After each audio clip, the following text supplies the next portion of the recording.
Fala aí pessoal, começando mais um vídeo e dessa vez a gente vai falar um pouquinho sobre a terapia de remoção de secreção, beleza? Então a gente vai falar um pouco sobre os objetivos, os princípios básicos que são importantes que a gente entenda e as técnicas tanto passivas quanto ativas que são mais utilizadas atualmente. Então quando a gente está falando de terapia de remoção de secreção, a gente está falando de técnicas mecânicas que são utilizadas para deslocar e para eliminar a secreção, certo? Então, o que é essa terapia de remoção de secreção? São técnicas mecânicas que a gente vai utilizar para deslocar a secreção e eliminá-la, certo?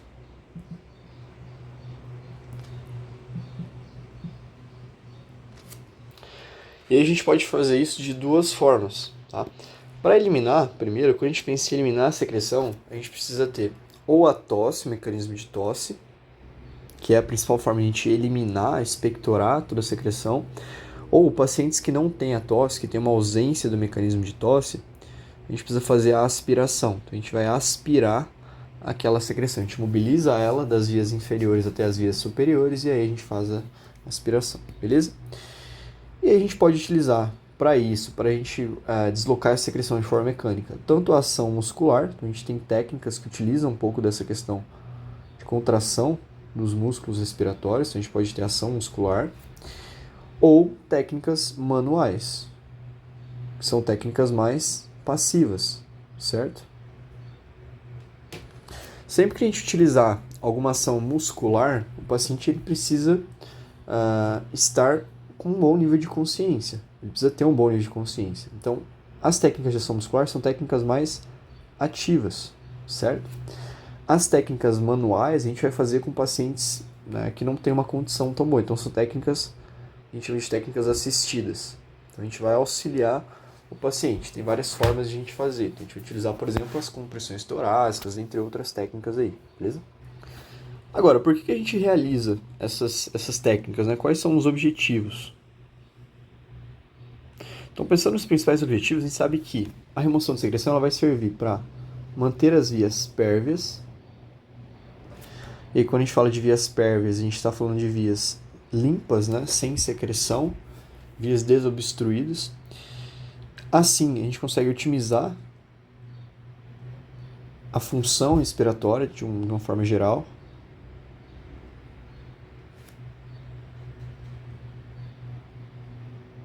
E também a troca dos gases.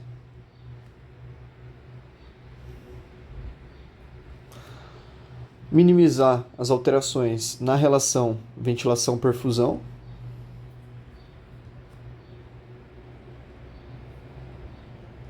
Que podem acontecer caso a gente tenha obstrução das vias. Então, algumas áreas do pulmão deixam de ser ventiladas, outras também. Então, a gente pode ter ali tanto uma situação de espaço morto fisiológico, né, ou um shunt ali, algo nesse sentido, beleza? E reduzir as consequências de uma obstrução.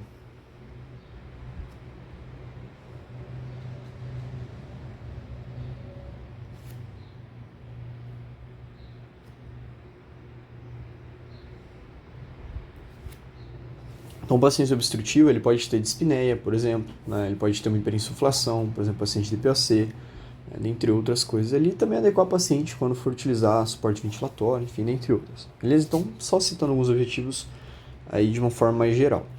Agora, uma coisa que é importante a gente entender são os princípios que a gente utiliza para fazer essas técnicas, para realizar essas técnicas. São os princípios básicos, que é a parte da fisiologia por trás das terapias que a gente usa. Então, uma coisa que é importante é lembrar do tamanho das vias.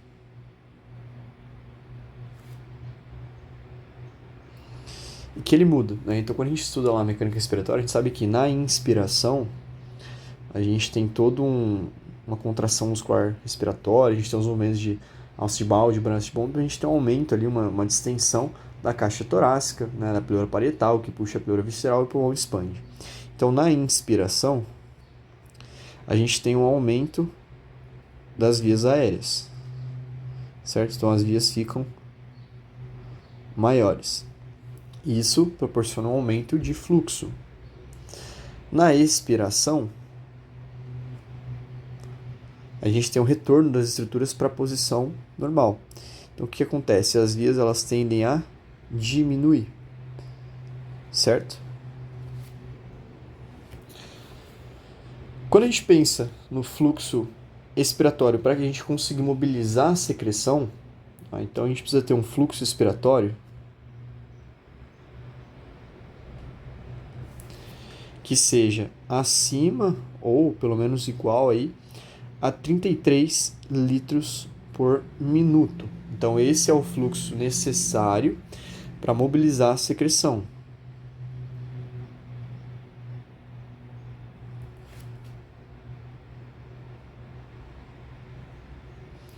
Se a gente está falando de um fluxo expiratório menor do que 33 litros por minuto, então se for menor do que 33 litros por minuto, a gente não consegue mobilizar a secreção. Isso é um fluxo baixo. Então aqui a gente tem um baixo fluxo. Lembra que para a gente mobilizar a secreção nas vias, a gente precisa de altos fluxos. De preferência que esses fluxos sejam turbulentos. E aí, alguns exemplos que a gente tem, né? Quando a gente fala da tosse, por exemplo, a tosse é o principal mecanismo que a gente tem para remover, para expelir essa secreção. Então, na tosse, a velocidade de fluxo ela pode chegar até 270 litros por minuto, que é uma quantidade muito grande. A gente vai falar sobre as fases da tosse, sobre como ela acontece. E para fechar, né, por fim, a gente tem as propriedades reológicas do muco, ou as propriedades do muco.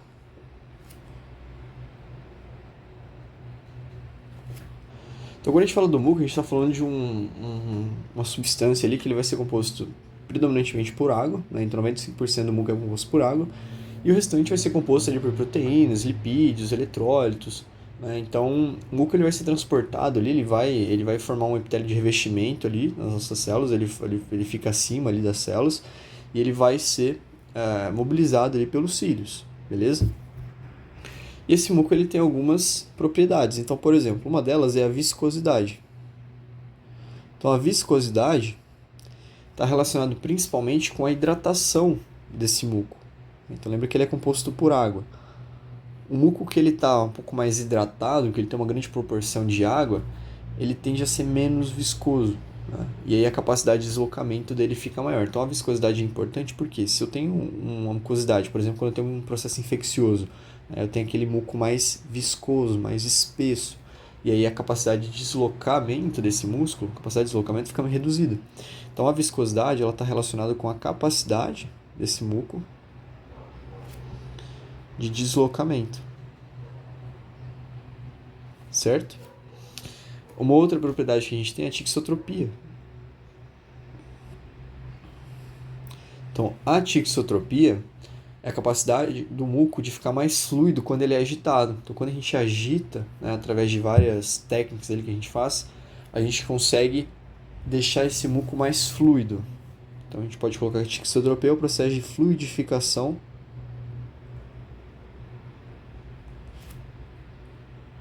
do muco, certo? E a elasticidade.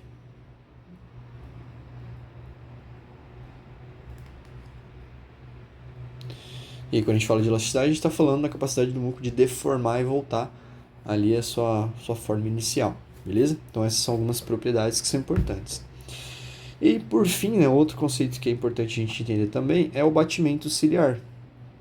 Porque algumas técnicas que a gente faz, elas aumentam esse batimento ciliar. E algumas técnicas que a gente fazia, que o pessoal fazia antigamente, e não faz hoje em dia, eles pararam de fazer justamente por isso, porque elas não resolvem, não melhoram esse batimento ciliar.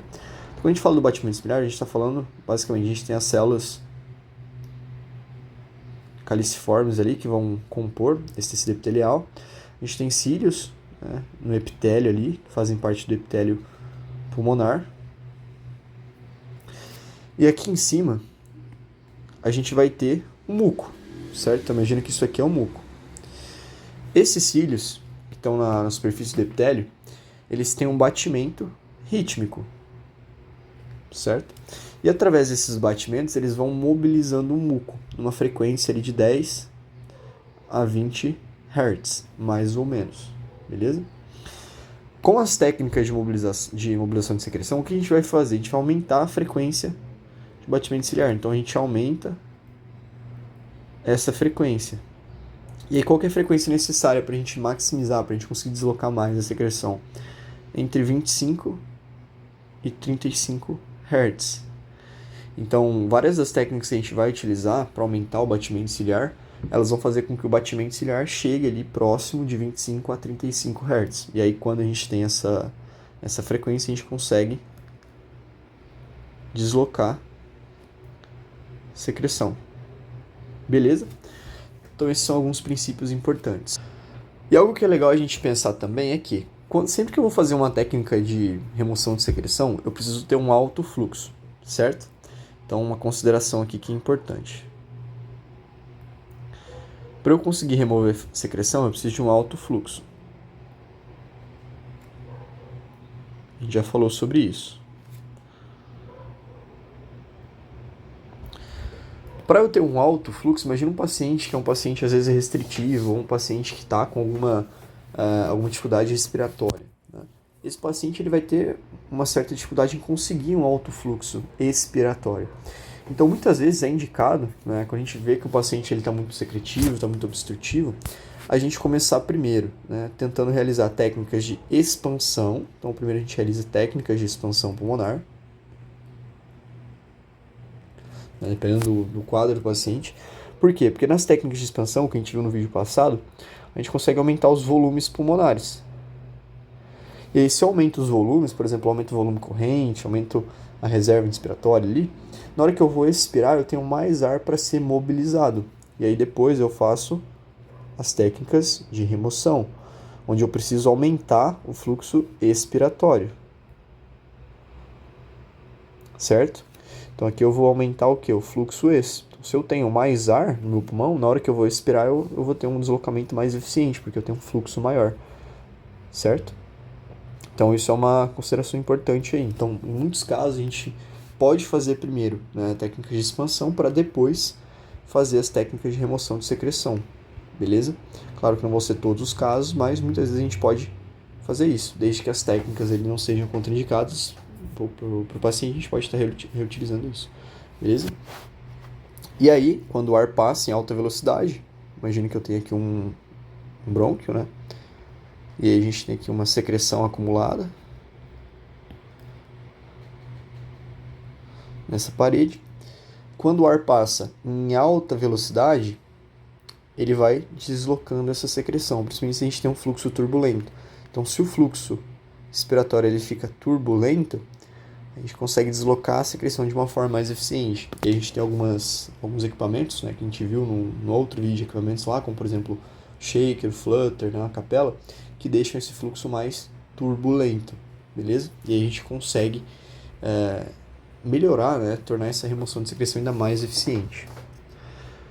Para a gente fechar, outro conceito que é importante, que a gente precisa estar relembrando, é que dentro do pulmão a gente vai ter diferentes vias aéreas, né? A gente tem as vias de grande calibre, que são mais proximais ali, e as vias mais distais, que são vias de pequeno calibre, certo? Então, vou desenhar um pulmão aqui meramente esquemático. Deixa eu fazer um esquema. Bom, beleza. Então imagina que eu tenho ali o meu pulmão, né? E aí eu tenho, lá no finalzinho a gente deu um zoom aqui no pedacinho do pulmão, a gente tem os bronquíolos terminais, bronquíolos respiratórios, os alvéolos, certo? Imagina que a gente tem secreção em diferentes pontos. Então posso ter secreção nos alvéolos, nos bronquíolos terminais ali, nos próprios brônquios, ali na região mais de base dos pulmões. Posso ter nas grandes vias, então na traqueia, por exemplo. O que a gente vai fazer? Vamos imaginar que eu tenho um paciente, por exemplo, com pneumonia, né? E aí na ausculta eu vi que ele tem barulhos de roncos ali, né? Enfim, estertores em bases pulmonares. E aí eu preciso remover essa secreção nessas vias mais distais. O que a gente vai fazer? A gente vai utilizar primeiro técnicas mais lentas, certo? Então a gente tem todo um processo que a gente precisa ter. Para eu remover a secreção, eu preciso primeiro remover a secreção dessas vias menores, e para isso, né, a gente vai utilizar técnicas mais lentas, certo? Tanto de inspiração quanto de expiração. Para quê? Para eu conseguir mobilizar essa secreção das pequenas vias para as vias maiores. Então, para fazer chegar ali nas grandes vias, nos brônquios, né, nos brônquios principais, na traqueia, enfim. E aí, quando a gente está nessa região de vias maiores, de maior calibre, a gente usa técnicas, né, com respirações ali mais rápidas, ou seja, técnicas forçadas, beleza? Então, nas vias mais distais, a gente usa técnicas mais lentas, então inspirações lentas com expirações lentas. Tá? Então, por exemplo, pensando ali na AETGO, ELPR, tá? A gente já falou um pouquinho sobre elas. Nessas vias mais proximais, nas vias maiores, a gente usa as técnicas mais que geram um fluxo maior, né? Que geram aquele fluxo mais rápido, certo? Que são técnicas de respiração que a gente vai fazer forçadas. Então, o tratamento que a gente vai ver do paciente, né, esse tipo de terapia de remoção de secreção, é uma terapia que ela vai ser guiada pela ausculta. Então, a gente precisa lembrar de alguns princípios da ausculta, né, dos sons pulmonares, e a gente vai fazendo o quê? A gente faz uma avaliação, vê aonde tem uma maior quantidade de secreção pela ausculta, onde eu ouço ali os sibilos, os roncos, os estertores, enfim. A partir dessa avaliação, a gente vai utilizar as técnicas de fluxo expiratório, certo? Também vai utilizar técnicas aí que vão estar relacionadas com a biomecânica respiratória.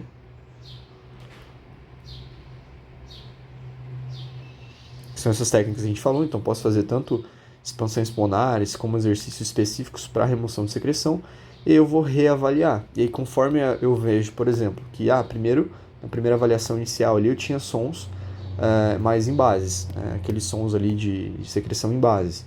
Nessa outra avaliação agora eu tenho a partir do terço médio do pulmão, né, nas grandes vias, e aí eu vou mudar as técnicas que eu estou utilizando, beleza? Então só para a gente ter aí uma noção de como a gente pode ter esse raciocínio, beleza? Bom, dando continuidade então, a gente vai falar um pouco sobre as técnicas e eu vou passar elas como em forma de mapa mental, né? Então assim, as técnicas, não tem como a gente descrever elas detalhadamente num vídeo teórico, né? Mas vocês podem ver aí, tem vídeos na internet que demonstram as técnicas, tá? Então a ideia é dar uma visão geral. Então a gente vai dividir essas técnicas de remoção de secreção em dois grandes grupos. Então a gente tem as técnicas passivas, certo? E a gente vai ter também as técnicas que são ativas. Beleza? Começando pelas técnicas passivas, a gente precisa só entender que em alguns casos essas técnicas elas vão ser contraindicadas.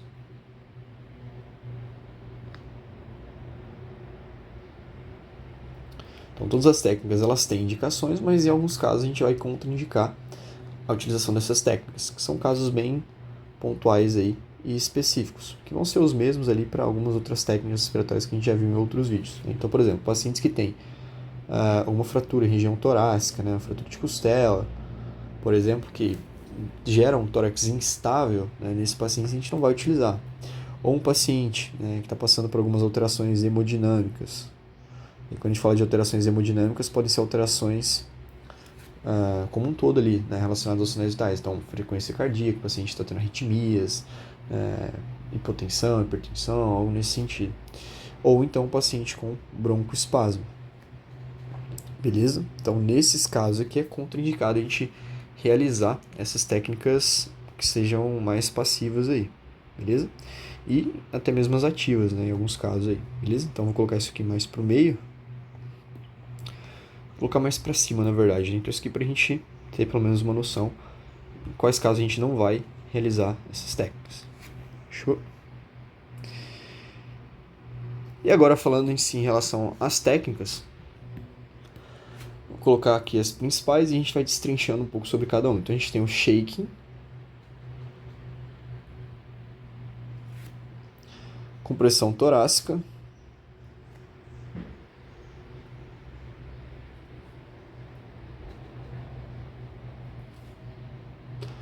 a hiperinsuflação manual ou back squeezing, né? Vou colocar o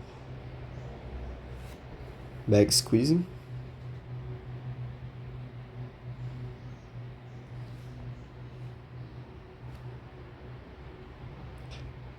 Tem as técnicas pediátricas, e eu vou colocar como um nicho à parte. Então, quando a gente fala de técnicas pediátricas, a gente tem o AF, tanto o AF, e aí ele vai ter divisão, né? AF lento, AF rápido, o ELPR.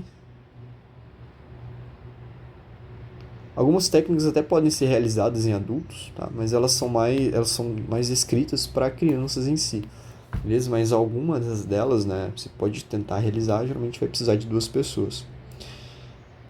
O DRR,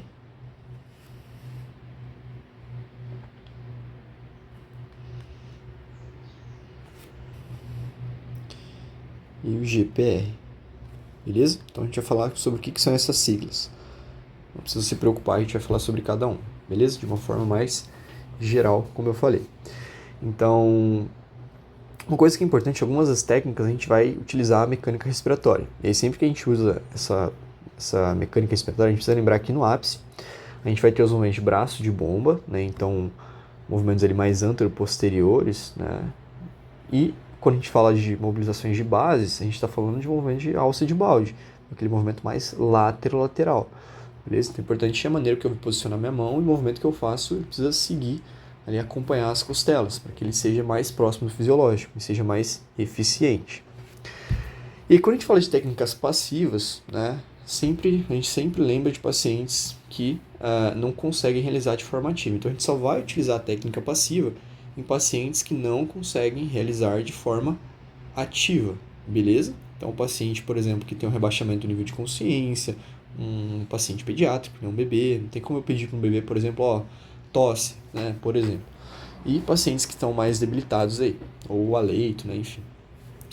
Então, basicamente, quando a gente fala do shake, a gente está falando de uma técnica onde a gente vai acompanhar os movimentos torácicos ali, a gente vai fazer oscilações vigorosas, né, e rítmicas durante a expiração, tá? Então, ele vai ser indicado para desobstrução de vias maiores, e nada mais é do que, né, uma compressão torácica ali, só que com oscilações vigorosas. Então a gente posiciona ali a mão nas laterais das costelas ou na região mais apical, né? E aí quando vai fazer a expiração a gente faz essas oscilações vigorosas e rítmicas, beleza? Então o shake. Uma outra técnica que a gente tem é a compressão torácica. Então a compressão torácica a gente vai comprimir e manter, né, durante toda a expiração. E aí a gente consegue aumentar o fluxo expiratório. Então, quando a gente fala da técnica de expansão de compressão torácica, ela vai mobilizar das vias de menor calibre. A gente está falando de mobilizar as vias de menor.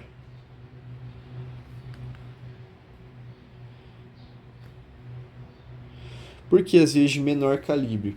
Porque na compressão torácica a gente vai fazer essa compressão e a gente aumenta, né, faz a compressão e mantém durante toda a expiração. E aí você tem um aumento do fluxo expiratório. Quando você aumenta o fluxo expiratório, você consegue mobilizar das vias de menor calibre para as de maior calibre, né? Então eu estou fazendo o quê? Mobilizando a secreção das vias menores para as vias maiores, certo? O back squeezing, ou a hiperinsuflação manual, ele vai ser feito com o ambu. Então a gente vai utilizar o ambu durante a inspiração e a gente vai aumentar o volume inspiratório. E aí depois a gente vai fazer uma compressão torácica durante a expiração. E aí a gente aumenta tanto o fluxo quanto o volume. Então nessa do back squeezing, né, que a gente vai realizar com o ambu, vou colocar aqui, então é realizada com o ambu, a gente precisa de 2 terapeutas, porque um vai fazer a insuflação com o ambu e o outro vai fazer a compressão torácica durante a ex. E aí a gente consegue aumentar tanto o volume, ins, e também o fluxo expiratório. Então a gente aumenta o volume no pulmão e depois aumenta o fluxo ali na hora da expiração. Claro que existem algumas contraindicações, então o paciente que está num quadro de pneumotórax, a gente vai utilizar, um paciente com uma pique muito elevada, né, uma pressão intracraniana, né, porque você aumenta ainda mais a pressão torácica ali, melhora a mobilização, então não é interessante nesses casos, pode levar a um aumento, né, dessa pressão.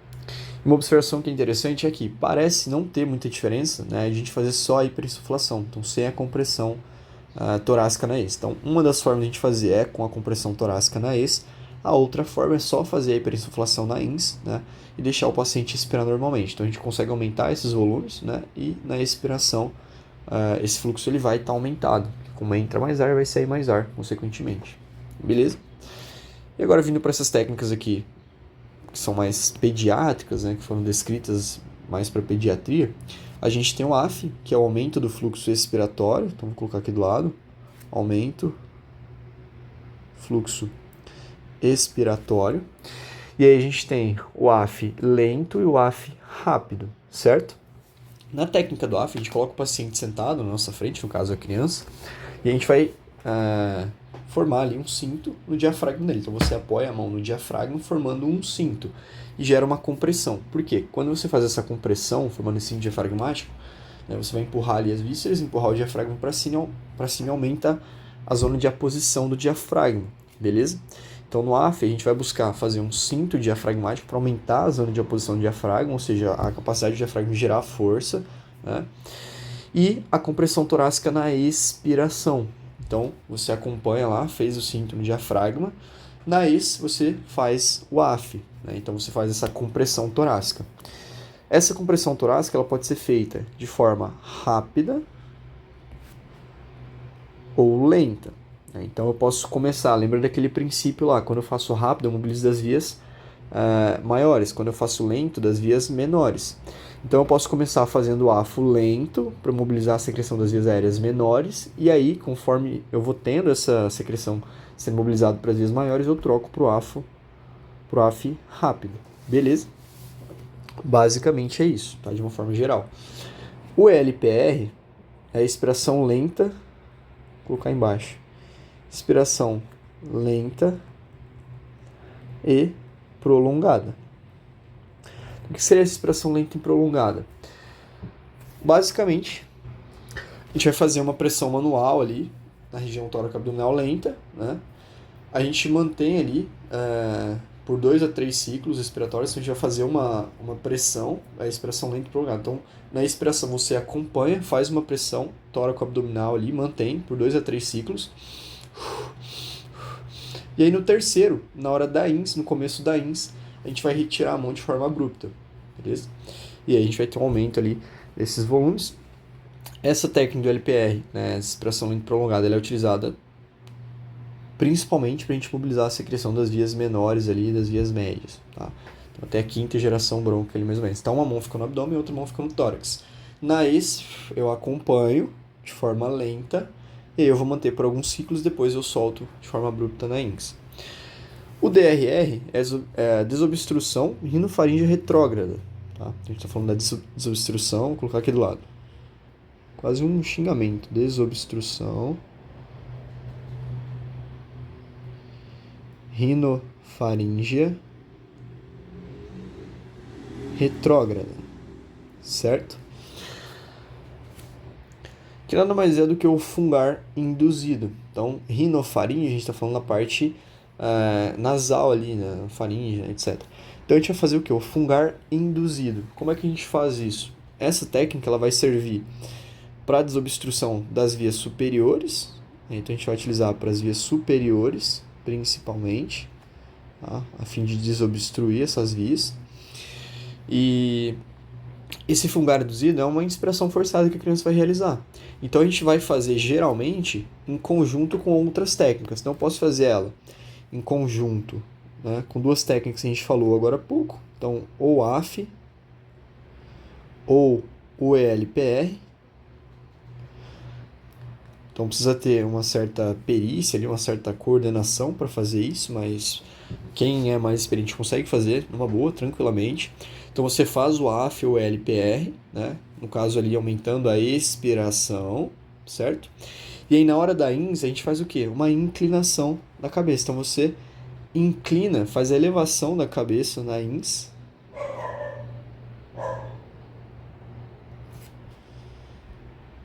Né? E aí isso gera uma inspiração forçada. E aí a criança ela vai fungar, literalmente. Então isso aqui é como se fosse um fungar induzido. Então a criança ela vai puxar todo o ar que está na via aérea superior e vai mobilizar ele para que ele seja expelido. E a gente tem uma outra técnica para a gente expelir esse ar. Então, uma vez que eu mobilizei a secreção, lembra que a criança, a principal forma de a gente expelir a secreção é através da tosse. Mas a criança não tosse voluntariamente, né? Não tem como pedir para uma criança tossir. Então a gente tem a glossopulsão retrógrada.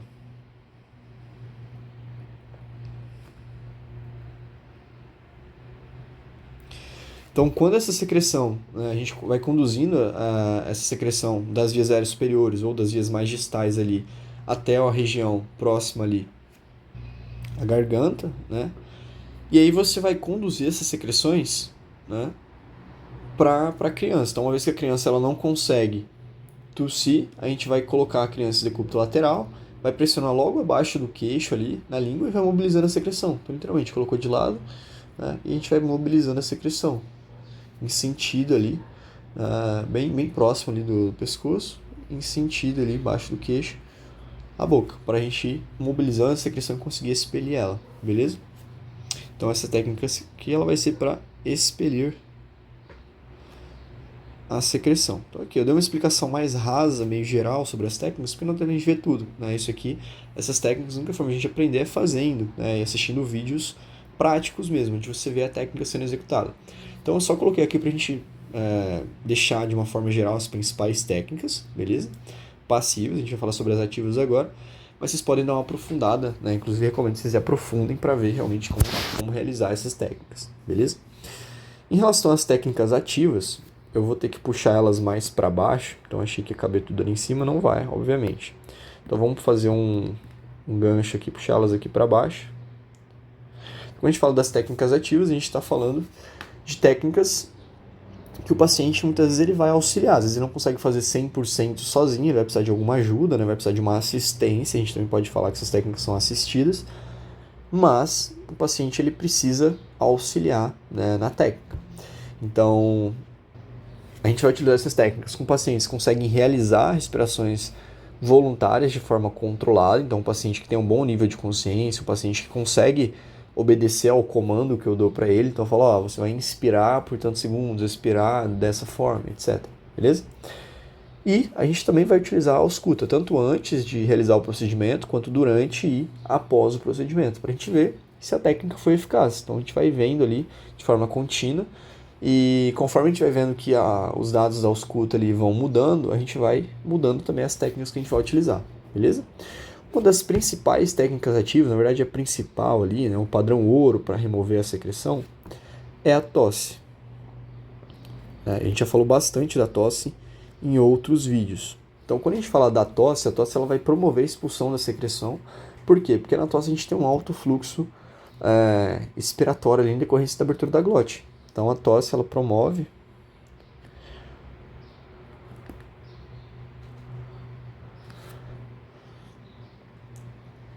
a expulsão da secreção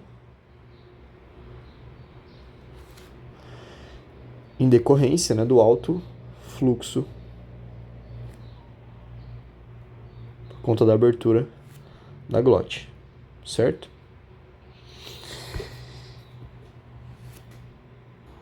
Sendo assim, se a tosse ela vai expulsar a secreção, ela deve ser realizada depois que a gente desloca essa secreção, certo? Então, primeiro eu vou realizar técnicas que vão mobilizar a secreção para as vias mais superiores ali, para depois eu fazer a tosse. Então, eu vou utilizar após o deslocamento da secreção, certo? E é claro, né, que em algumas condições a tosse ela vai estar diminuída, então os pacientes eles podem ter uma menor eficácia na tosse, como por exemplo pacientes com doenças neuromusculares, né, que não vão ter a força abdominal, então a gente precisa ter uma contração abdominal para que a gente tenha um aumento da pressão intratorácica e depois ocorra a expulsão do ar quando a glote abre. Ou então paciente de DPOC, em casos mais graves, né, também podem ter dificuldade com a tosse, porque o pulmão fica bem perinsuflado ali, isso pode acabar atrapalhando, beleza? E aí a gente pode auxiliar nessa tosse. De uma forma geral, quando a gente pensa nas fases da tosse, é importante a gente entender as fases. Primeiro, a gente tem uma fase de preparação.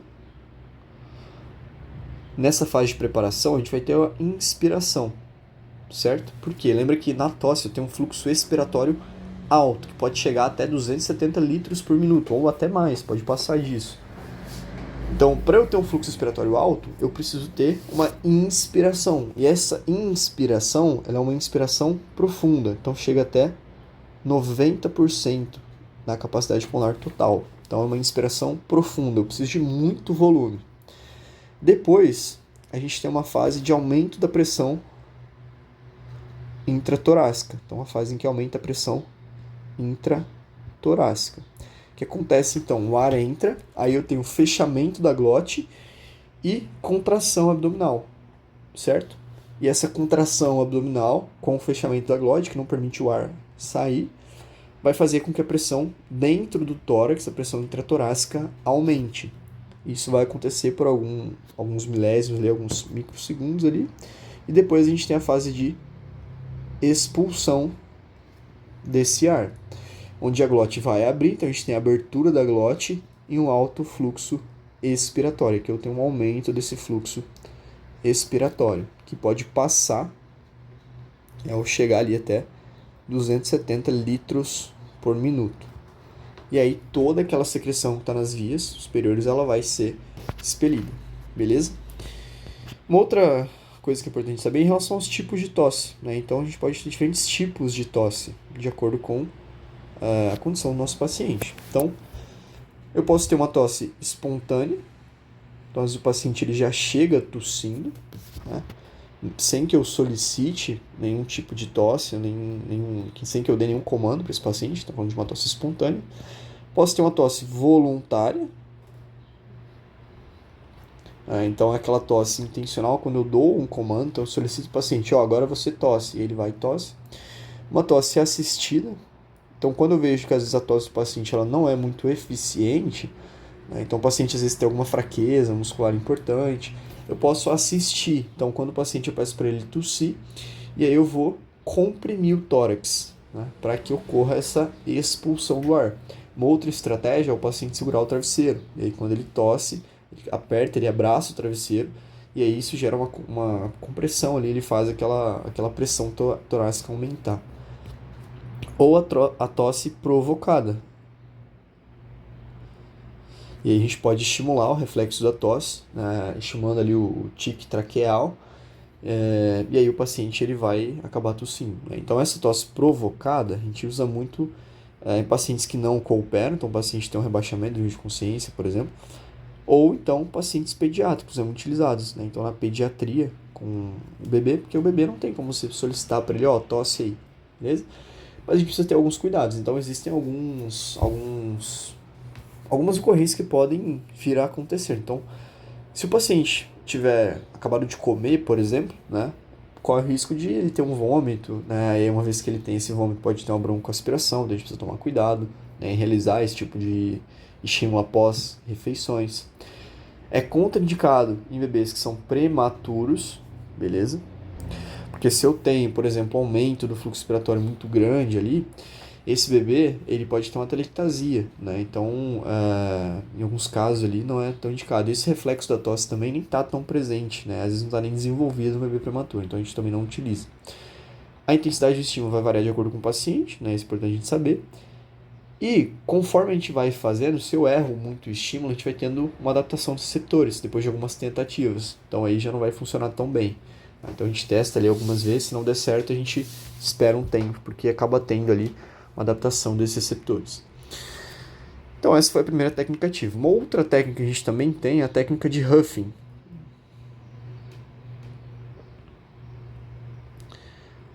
O Huffing nada mais é do que uma expiração que a gente faz de forma forçada com a glote aberta. Tá? Então a gente vai fazer uma expiração mantendo a glote aberta.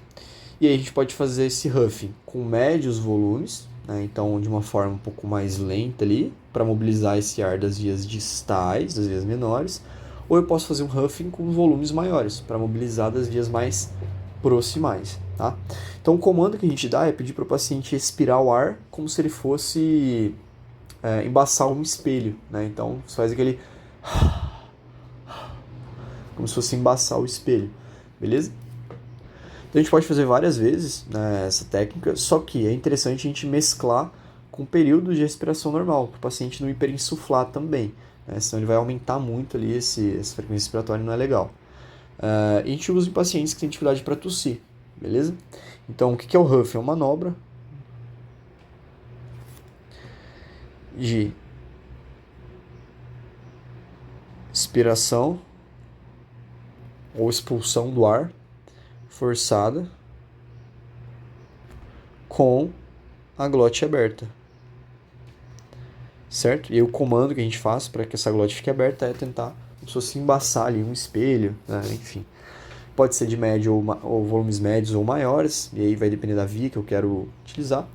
E com consideração, a gente já falou, né? Então a gente vai utilizar em pacientes sem dificuldade para tossir, né? E eu preciso alternar com alguns ciclos respiratórios ali para evitar qualquer tipo de consequência ali, qualquer tipo de, né, alteração em uma hiperinsuflação, por exemplo. A gente tem também o TEF. O TEF é a técnica de respiração forçada. Vou colocar aqui do lado.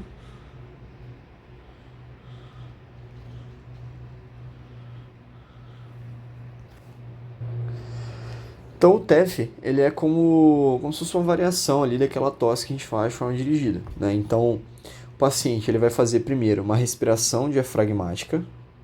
A gente tem respiração diafragmática. E aí depois o paciente vai fazer um huff. Então ele inspira realizando uma respiração diafragmática, e ele expira fazendo o huff. Então a gente usa esses dois combinados, certo? Então o paciente vai lá, você fala para ele, explica como realizar a respiração diafragmática, então coloca a mão na barriga, uma mão no tórax. Tenta mexer só a mão que está na barriga, a mão que está no abdômen ali, no umbigo, né? Enfim. E aí o paciente vai inspirar e na hora de expirar faz o huff.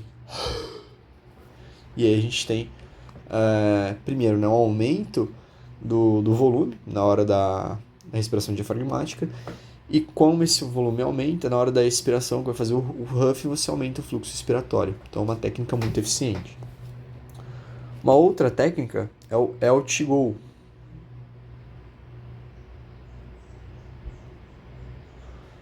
O L-T-Go é a expiração lenta e total com a glote aberta. Então, expiração lenta e total com a glote aberta, certo? E aí, o L-T-Go a gente vai fazer com o paciente em decúbito lateral. Então, uma coisa que é importante, é realizado em decúbito lateral. E aí, o hemitórax que vai ficar apoiado é o hemitórax que está mais obstruído. Então, vamos supor que eu quero mobilizar secreção de um paciente que tem ali um comprometimento importante do hemitórax direito. O hemitórax direito ele vai ficar para baixo, ele vai ficar apoiado ali na maca, por exemplo, que eu vou estar realizando o procedimento, beleza? E ele vai ser indicado tanto para vias de médio quanto vias de pequeno calibre. Então são vias mais distais. Então pacientes, por exemplo, que têm pneumonia, pacientes que têm fibrose cística, a gente pode estar utilizando essas técnicas. E por que a gente coloca o paciente de decúbito lateral, né? Quando a gente coloca o paciente de decúbito lateral, a gente consegue melhorar a mobilidade do diafragma. Então a gente aumenta ali a capacidade do diafragma de gerar força.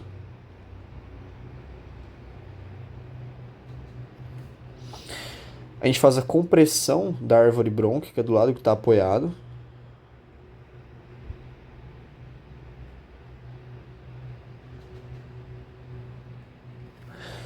E isso aqui, né, essa compressão da árvore brônquica, ela facilita, por exemplo, a desinsuflação. Um pulmão que está hiperinsuflado, por exemplo, isso facilita esse processo de desinsuflar o pulmão. E esses efeitos vão se dar por conta da gravidade. E aí a técnica, basicamente, o terapeuta ele vai realizar ali as compressões das costelas durante a expiração. Então o paciente em decúbito lateral, a gente vai estar atrás dele, vai realizar ali o movimento como se fosse uma torção. Então trago as costelas de baixo para cima e de cima para baixo, movimento lateral, o braço de bom, a alça de balde. E o paciente, na hora da expiração, quando eu faço isso, ele vai expirar com a glote aberta, porque com a glote aberta tem um aumento desse fluxo, beleza? Então eu solicito para o paciente a expirar com a glote aberta, beleza? A outra técnica, né, para a gente fechar, faltam duas. A outra técnica é o ciclo ativo da respiração. E essa é uma técnica um pouco mais complexa, né? O paciente ele precisa auxiliar diretamente, porque a gente vai trabalhar aqui com um controle respiratório importante. Então, nessa técnica, a gente vai buscar aumentar a interação entre a secreção e o volume, né, o fluxo aéreo ali. Então, a gente vai utilizar primeiro técnicas de respiração diafragmática, né, visando aumentar ali o volume. A gente usa também técnica de expansão torácica para a gente aumentar o volume.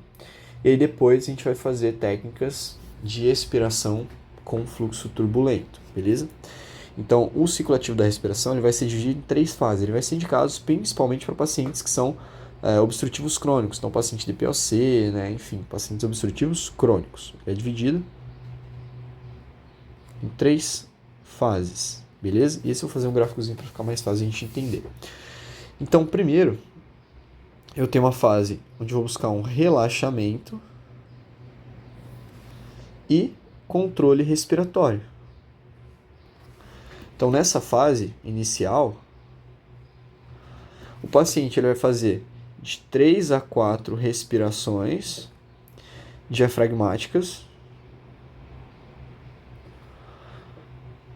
no volume corrente. Então, ele vai respirar o volume corrente, porém realizando respirações diafragmáticas. Ele vai fazer de 3 a 4 respirações diafragmáticas até o volume corrente. Então, não vou ter nenhum exercício ali com mobilização grande de ar nesse primeiro momento. Depois que ele fez ali 3, 4 movimentos, né, 3, 4 ciclos respiratórios no volume corrente, ele vai fazer de 3 a 4 ciclos ali de expansão torácica sustentada, exercício de expansão torácica. Então, ele vai fazer de 3 a 4 vezes, 3 a 4 ciclos de algum exercício de expansão torácica.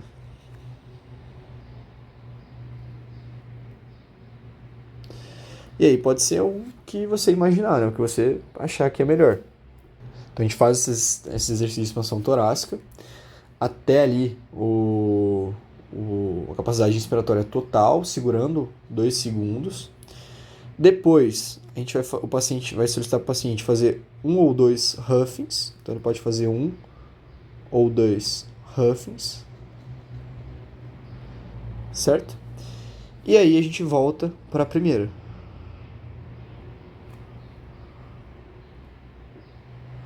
Então o paciente volta a fazer ali as respirações diafragmáticas até o volume corrente. Beleza? Então a gente pode utilizar essa técnica. Eu vou fazer um gráficozinho só para ficar mais fácil a gente entender. Bom, então aqui de forma bem simples, né? Aqui a gente está falando do volume corrente. Aqui a gente está falando do volume de reserva ex. Aqui a gente está falando do volume de reserva ins. Certo? Curva de volumes e capacidades. E aí, quando a gente junta o volume corrente e o volume de reserva, a gente tem a capacidade inspiratória. O que o paciente vai fazer? Então, a gente começa realizando respirações diafragmáticas dentro do volume corrente, certo? Então, isso aqui é a primeira fase, respiração diafragmática dentro do volume corrente. Nesse ponto aqui, depois que ele faz ali de 3 a 4, a gente vai fazer as respirações ali com expansão torácica. Então, inspirações máximas. Ele vai fazer ali de 3 a 4 inspirações máximas. Então pode ser, por exemplo, uma inspiração máxima sustentada, né? Então, uma técnica inspiração máxima sustentada e lá no pico eu vou segurar por 2 segundos, certo? Então essa é a parte 2 aqui, vou colocar um 2. Depois o paciente vai realizar o huffing. Então ele faz uma ins e depois faz a ex, com a glote aberta, certo? Fez o huffing, que seria o terceiro passo, volta para as respirações do volume corrente. Então isso aqui é o 3, que é o huffing. Então ele vai lá, inspirou, faz o huffing, a inspiração com a glote aberta, e aí as respirações diafragmáticas, e aí a gente fecha um ciclo, beleza? A gente pode fazer mais vezes daí, tá bom?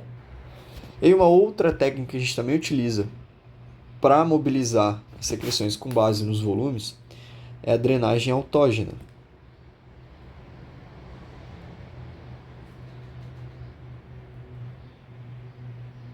Então, o que seria essa drenagem autógena? A gente vai fazer um aumento do volume corrente de forma linear. Então, aqui a gente aumenta o volume corrente de forma não de forma linear, né? Não é uma forma linear exatamente, mas é parecido. A gente vai ter um aumento gradual desse volume corrente. Certo? Linear é uma linha reta. Não é uma linha reta exatamente, mas a gente vai ter esse aumento. E aqui a gente vai ter 3 fases. Então a gente vai mobilizar desde a secreção das vias aéreas mais distais, depois a gente vai aumentando os fluxos. Então, primeiro, né, a gente tem a fase de deslocar, certo? Onde a gente vai fazer respirações curtas a partir do volume de reserva ex. Vou fazer o gráfico, vocês vão entender. Depois a gente tem a fase de coletar. Nessa fase de coletar, a gente vai utilizar o volume corrente, respirações dentro do volume corrente. Depois a gente tem a fase de eliminar. E aí na fase de eliminar, eu tenho um aumento ali dos volumes. Beleza? Então vamos lá. Ó, mesmo gráficozinho, então aqui a gente tem volume de reserva ex, volume corrente, volume de reserva ins, certo? Na primeira fase, o que a gente vai fazer? Então a gente vai fazer a fase de deslocar. Então, deslocar, não coloquei aqui, mas são respirações curtas a partir do volume de reserva ex. Então o paciente vai fazer uma expiração máxima. Na expiração máxima ele está aqui no volume de reserva ex. Aqui abaixo a gente ainda tem, né, o volume residual. Beleza? Não vou colocar ele, mas pensa que aqui embaixo a gente ainda tem volume residual. A partir do volume de reserva ex, então o paciente expirou o máximo, ele vai começar a fazer respirações curtas. Então ele vai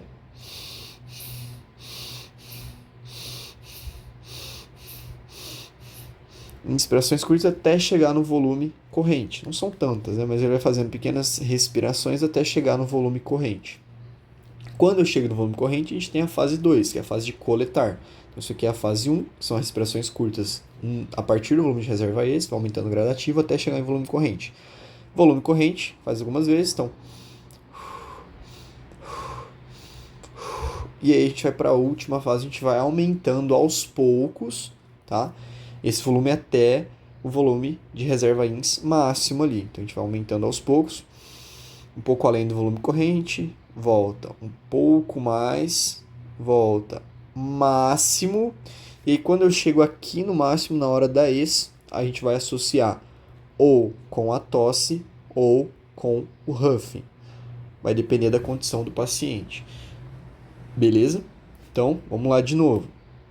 Aqui a gente tem uma técnica, a gente tem uma progressão de volume, né?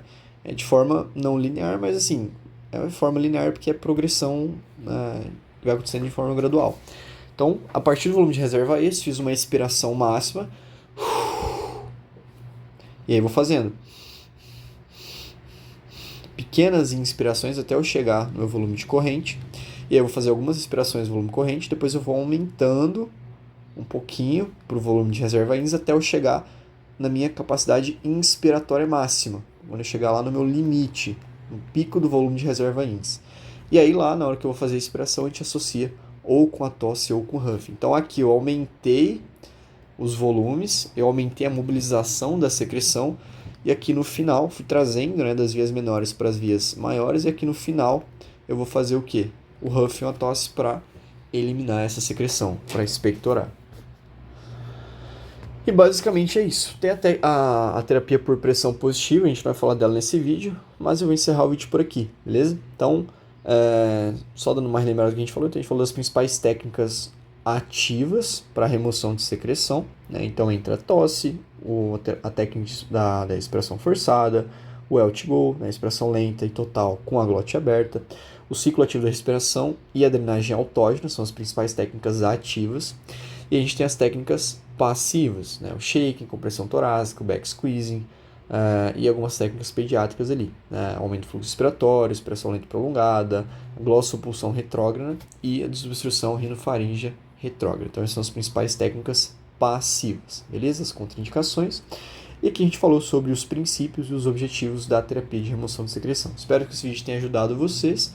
Vou encerrar por aqui e até o próximo vídeo. Valeu!